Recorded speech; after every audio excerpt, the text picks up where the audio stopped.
Առավոտյան արդեն դրան անդրադարձել եմ, այս ամեն ինչը պետք է նայել մեծ պատկերի մեջ։ Ինչ է կատարվում, ինչ է ուզում անել օրվա իշխանությունը եւ այս ամեն ինչը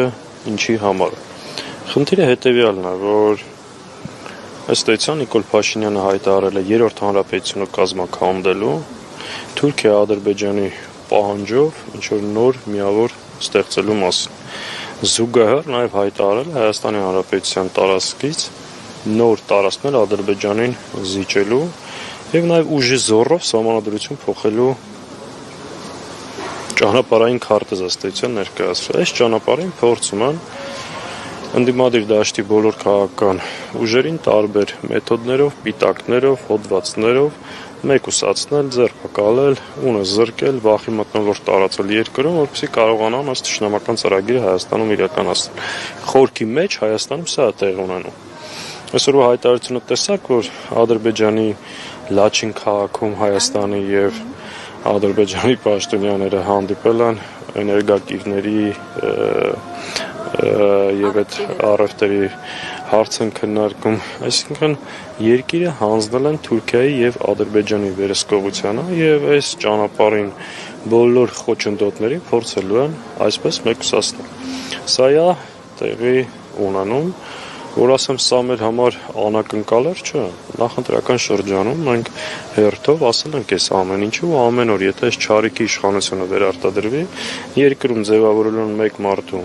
իշխանություն, տոտալ դիկտատուրա, թշնամու պահանջով նրա գծած սահմանադրության փորձելու են մի կախված պետություն ստեղծել ու սրանց վերարտադրությունը շատ ծանր է նստելու մեր ժողովրդի բնակչության եւ պետականության վրա։ Այսա տեղի ունենում։ Եվ սրան դիմադրելու եւ ուսա կանխելու միակ ճանապարհը նորություն չեմ ասել, ասել եմ նախորդ տարիներին, ասելուց բացի մի քանի անգամ նաեւ փորձ են կարել կանխենք այս իշխանության գոյությունը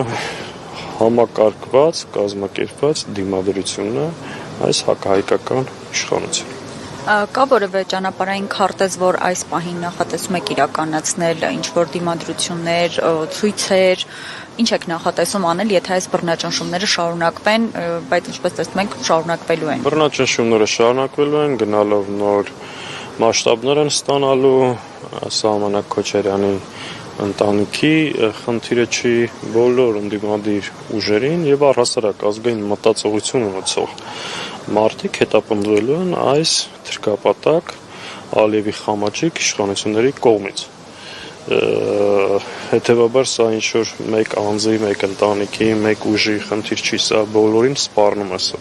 Սա ենթադրում է, որ գլխավոր օրակարգային հարցերի շուրջ այնինչ ազգային ժողովում ինքը ներկայացրել է սահմանադրական բարեփոխումներ, հարձակում եկեղեցու վրա, Տիգրանաշենի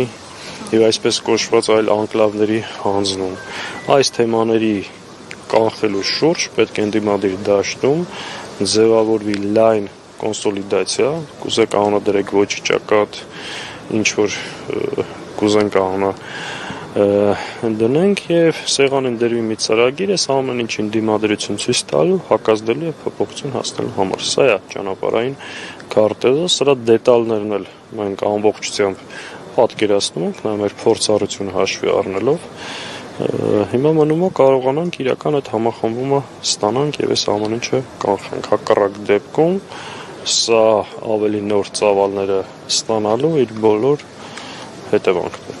Պարոն Սաղաթելյան, փաստացի ԿՊ-ն չունի սահմանադրական մեծամասնություն, ինչ եք կարծում, ինչ քայլերի կգնա, ինչպես է պատրաստվում այդ սահմանադրական չակերտավոր բարեփոխումներն անել։ Երբ որ ԿՊ-ն ասում է ես ունեմ ժողովրդի կողմից մանդատ, ինքը նույնիսկ դատախազ նշանակելու մանդատ չուներ, գողացավ այդ ԿՎ-ները, որ դա ապահովի։ Հետևաբար ինքը սահմանադրական մեծամասնություն չունի եւ սահմանադրություն փոխել չի կարող։ Փորձելու է գնա ապօրինության ճանապարհով։ Կամ փորձի անելու ճնշել падգամավորներին, որը ես չեմ կարծում որևէ կերպ օգուտ է տալու, կամ գտնելու այլ ճանապարհներ, ոնց որ հայտարարում են։ Դրանք բոլորը հակասահմանադրական ճանապարհներ են եւ մեր խնդիրն է դա կանխել ու թույլ չտալ։ Թուրքիայի եւ Ադրբեջանի պահանջով Հայաստանը չպետք է ունենա սահմանադրություն։ Դա մենք չպետք է թույլ տանք։